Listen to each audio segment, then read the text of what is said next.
ओम शांति भाई बहनों, आज हम जानेंगे परमपिता परमात्मा और उनके दिव्य कर्तव्य।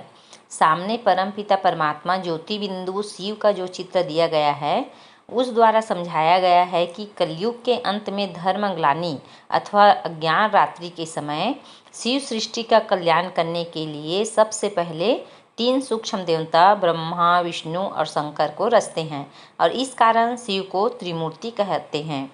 3 देवताओं की रचना करने के बाद वह स्वयं इस मनुष्य लोक में एक साधारण वृद्ध भक्त के तन में अवतरित होते हैं, जिसका नाम वे प्रजापिता ब्रह्मा रखते हैं।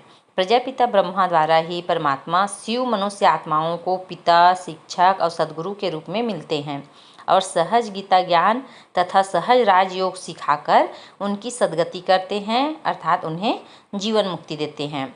और शंकर के द्वारा कलयुगी सृष्टि का महाविनाश परमात्मा शिव शंकर के द्वारा विज्ञान गर्वित विपरीत बुद्धि अमेरिकन लोगों और यूरोप वासियों को प्रेरित करके atom bomb, hydrogen bomb, missiles आदि तैयार करवाते हैं, जिन्हें हम महाभारत में मूसल और ब्रह्मास्त्र कहते हैं।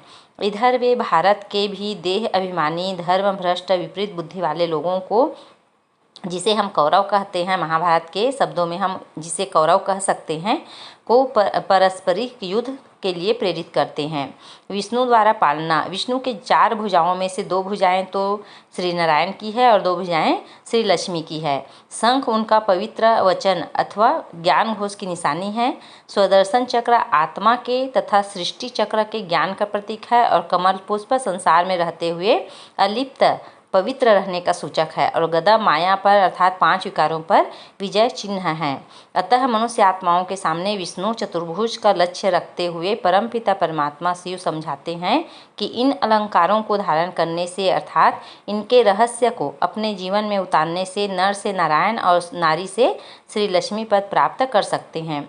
अर्थात मनुष्य 2 ताजों वाला देवी देवता बन सकता है। इन 2 ताजों में से एक ताज तो प्रकाश का ताज अर्थात प्रभा मंडल है और जो कि पवित्रता और शांति का प्रतीक है, और दूसरा रत्न जड़ित सोने का ताज है जो संपत्ति और सुख राज्य भाग्य का सूचक है।